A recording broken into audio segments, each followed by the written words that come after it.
on your glowing icon one last time, and maybe you'll look at me back. Consider if you're the heart or the arrow, and what that makes me, but dollar store saints are a dime a dozen. So I'll swipe left, load my bow, and keep hunting.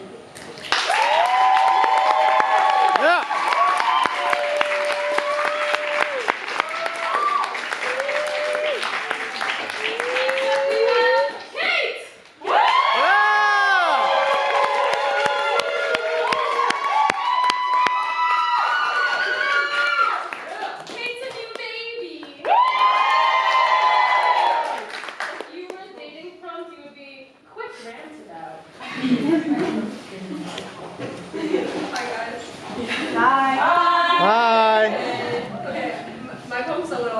Darker. So trigger warning, domestic violence. It's cool. Okay. Not cool. Guys, I've never been off Alright. The neighbors never heard her screaming. They never rang the bell, ringing, ringing, ringing, though her ears were. If they had heard, would they have even cared? Attention she wanted, though she never got it, or at least not in the way that she wanted it, and he's snapping, snapping, snapping, angry as can be, terrified that she might find herself, desperate to keep her down, horrified that they'll all know the love has run out. But the love has run out, and it wasn't really there to begin with. It was gone, gone, gone. From the very first night when he took her to the garbage dump to watch the nighttime fires burn, and he tried to touch her, his own flames burning, trying to burn her, take her, fuck her, in the most criminal sense. But she didn't know that she could ever leave, thought that the worst was to come if she found herself a new home, a new place, a new man, maybe, or a woman even, if her parents hadn't taught her that that was a sin. There's an aching, aching, aching feeling in her chest. It keeps her awake at night, worrying about her own daughter's future, what she'll think about men who remind her of her father. Her mother knows that she is not her father's daughter, not a monster, not burning, burning, burning with rage, but she is her mother's child, passive on occasion, desperate to stay.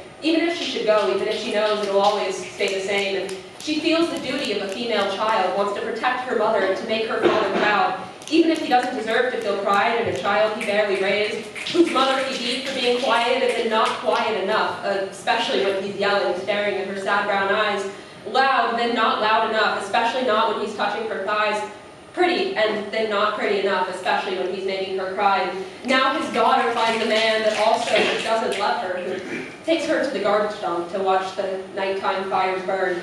His own fire, burning, burning, burning. But it's so hard to know what love is anyways when your own father beat your mother, and now she worries about her own daughter, who she knows is not like her father, and who she prays is not like her mother, and who she prays will find a good man, and a woman even, because the internet taught her that that was not a sin. And she hopes beyond hope that the vicious cycle will end, that her mother's secret messages in the night slipped under doors to prevent her father's crimes will finally not have gone to waste, that her granddaughter will find the courage not to stay.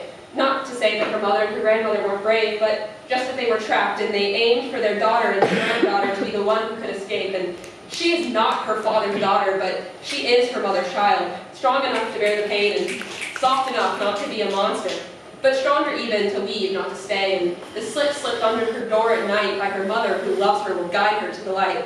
And she will find someone who doesn't beat her. She will find strength in the story of her grandmother. She will know love as it is, as it should be, as it should have been all along, when the person who loves you is hot, not with fire, but with a burning desire to show you your worth and take care of your heart. Her father never loved her mother, and her grandfather was a criminal burning with rage, but she will only know the truth of love. She will never have to bear its pain.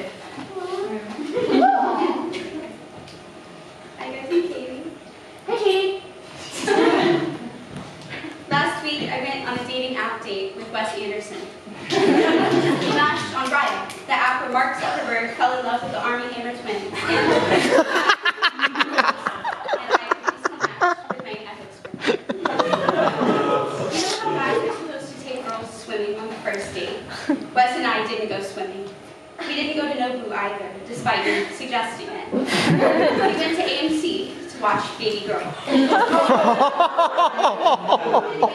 Stubbs A-lister. And I got 2 sets of his rocks. It wasn't everything I've ever wanted, but it was close. I didn't recognize him at first. On Raya, his name was Wes55. Riley Ansue, if you take a screenshot, so I couldn't even ask my friend, the film buff, if she recognized him.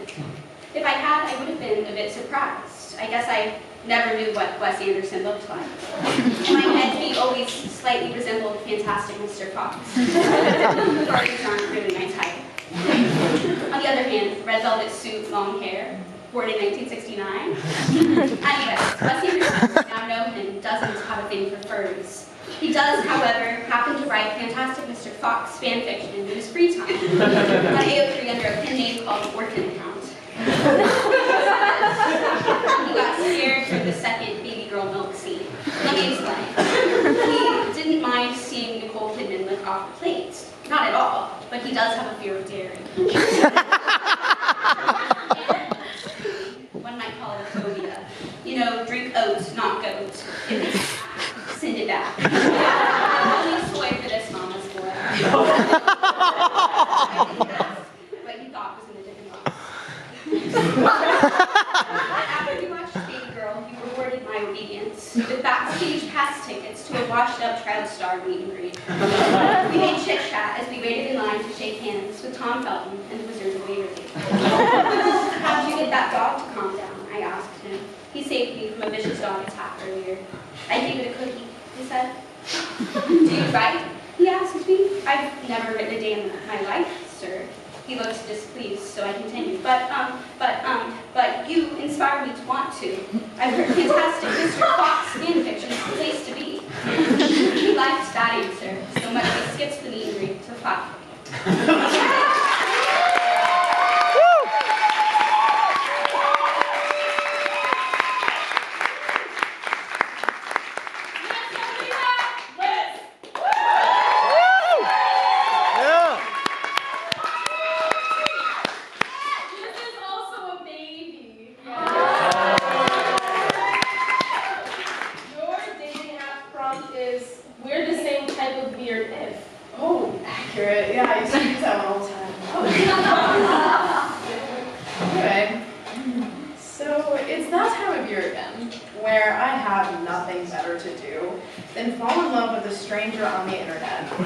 So I let my best friend convince me to download Hinge for the 5th time. And every 3 months or so, when I inevitably remember that I could die alone, I find myself turning back to the apps and encountering the same problem, the prompts. The ever-changing updates about my life that this app needs to know in order to somehow magically, algorithmically lead me to my soulmate. Like, my love language is, I don't know, love. Already its own language. Isn't there literally an entire Nat King Cole song about that? Love is more than just touching and scrolling and writing letters with a feather pen because you think that makes you different. With that pretentious response, I say sweet treats or flowers because I'm just a girl after all. Just another girl among the dozens that you're gonna stumble across on your toilet scroll today. I'm also a girl who never gets flowers or sweets because, let's face it, if I did, I wouldn't need an algorithm to convince you that I could be cute enough to smash after a drink or two.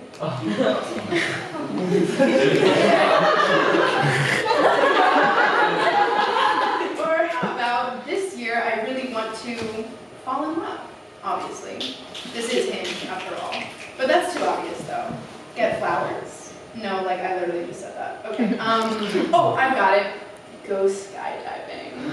It's sick as fuck. Definitely something I'm never gonna fucking do. Or I go crazy for guys with curly hair and glasses. Who said that? Not me, because I've been there, done that. And I am totally not looking for my ex on here. I am over him totally. And that is why I'm on here after a long night of drinking with my friends who remind me of my singleness. in my twin bed that's way too tall instead of his of me with no bed frame. So let's just say I go crazy for a good sense of humor. Make me laugh, just once, just for a second. Let's pretend that meeting someone online isn't strange or awkward or truly a terrifying notion that the future of human connection is doomed to VR and AI and all the other meta acronyms that we keep creating instead of the good old-fashioned meet-cutes with flowers. Let's pretend for a moment that we really aren't just lonely or horny and that we're actually yearning for real connection, even if there's a 50% chance that I'm talking to a robot and we'll probably never meet anyway. So maybe tell me a joke so that I feel less like one. Or let's try, therapy recently taught me that I probably shouldn't be dating at all.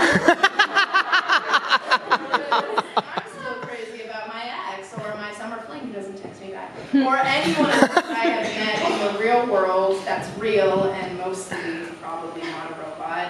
Because, listen, even if it doesn't last, at least I can say it happened beyond a few texts and one awkward coffee date where I spend all of my brain power trying to match the face on my phone to the voice of the person in front of me who's droning on and on about his stupid fucking band. Instead, I say, therapy recently taught me that I have a lot of love to give to the right person. I mean, that's sweet, right? I just want someone to give me flowers before a date, maybe let me kiss them goodnight, maybe someone who will appreciate the fact that I'm in therapy at all. And maybe if I get lucky, someone who won't leave me with more to talk about in my next therapy session. But listen, those are the easy ones. Some of the prompts are a lot less obvious, like saying hi in as many languages as I know, as if Google Translate doesn't exist, and you don't just want people to know that you have a fetish for Latinas. Hola, yes.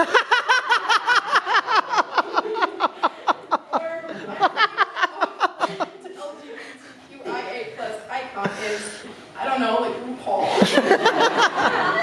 If I pick that, it's really just as pretentious as saying that my love language is love, because nobody is niche enough to know who this random underground indie musician who's probably actually straight is, but if you do, like, let's fuck. Or, but what if I told you that I geek out on women's rights? That's gonna get them. It's never ever been done before, and it's also a completely normal thing to say on a dating app. So I cringe and I scroll through all of these prompts once every couple of months to remind myself why I never use this app at all. And I don't hate myself enough to use the voice prompts or post a video of myself winning a prize from a claw machine, which I happen to be an expert at. But whatever, it's better than nothing, right? I have nothing better to do besides lying in bed and imagine myself twirling around the Eiffel Tower with my future lover, who's usually a cross between Timothy Chalamet and Taron Egerton. And if you know who Taron Egerton is, then you're an Asian off. But I'm not gonna find that magic on Hinge. And I know that, but I still re-download it every so often, usually after another night where I once again didn't meet the love of my life at a college bar. Because Hinge is always there, and maybe if I try the apps one more time, it'll shoot a signal out to the universe or God or literally whoever will fucking listen that I'm ready for love, and my real soulmate will finally fall at my feet and rid me of the algorithm forever. Actually, you know what? I'm going out after this, so I should probably just get rid of Hinge now because it is the dating app that's designed to be deleted.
me. I mean, it's quite easy to be transfixed by you. The way you came in so politely and how you looked like you wanted to cry. Tears in your eyes and mixing with the salt, and then we get it. I do. He sees you too. No one aches and aches but learning to comfort. So stop. Without twirling a finger on the rim of a cold drink like a room temperature drunk looking for love. Nothing brought me more community than struggle, and we saw you struggling. We were thrilled. I mean, I could depend on you. Someone who always asks how more than why, who fights and fights bitterly until crashing from the sheer hell of it all. You're so metal. It's fascinating. I promised that you were needed, even when you didn't know it. When your ex texted you and cursed you to have dreams and arguments lost and won again, your side part phase, horse girl phase, your emo subculture phase, all of it. You have to be in some capacity to struggle the way that you do, to fight so passionately, to love just the same. We saw how you swiped the pad of your little thumb against the screen, checking over and over and over again, and he didn't show up, and you felt like you didn't fit. Misshapen, forgotten, and dress pants and a button-down that probably would have emasculated him. And you would have loved to see it. At least a little more than it feels for him to not. You don't have to worry about him. You'll make a great addition, you see. I couldn't possibly live without you. My love language was always consuming, and I've been hungry for this since I can remember. And it's never been my fault. I mean, my first few sentences were asking for more, and doesn't everyone listen when a baby cries? You seem like you do. Wide-eyed, soft, and nurturing, bluebird sweet and perching. You look like you only drink fruity drinks if they come with a little umbrella. Well, aren't you a darling? Aren't you made of sunflower seeds and starlight, and aren't you lonely too? When we kiss, I won't even move my lips, and you don't have to stop crying, or fighting, or dying. We can just stare into each other's eyes, and I can watch.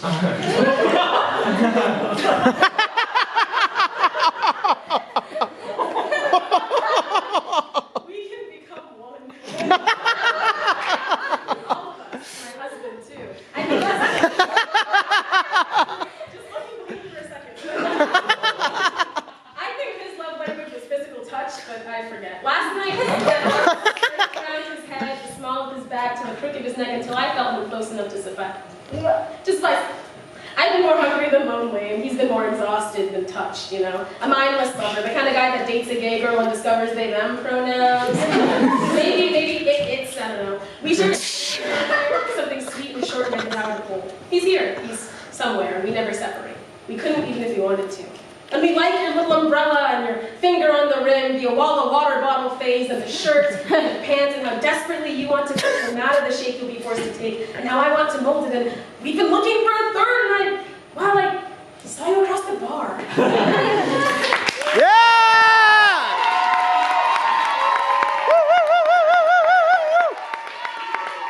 Yeah!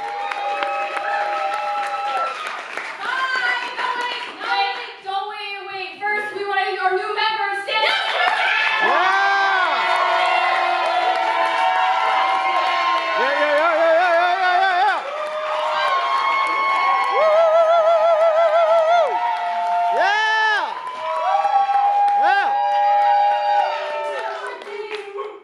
It's someone's birthday.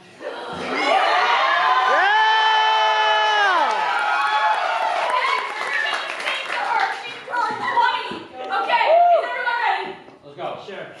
Happy birthday to you. Happy birthday to you. Happy birthday, dear Sarah. Happy birthday to